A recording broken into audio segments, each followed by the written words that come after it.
কথা কোন ঠিক না বেঠিক?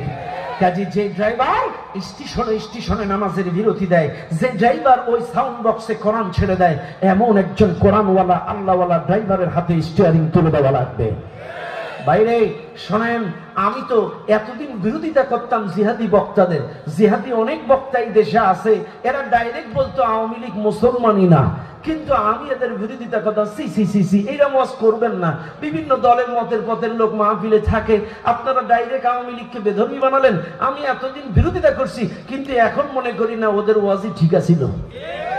এদের যদি ঈমান থাকবে, ওরা কি করে ইসকনের সদস্য হয়ে জয় শ্রীরাম স্লোগান দেয়?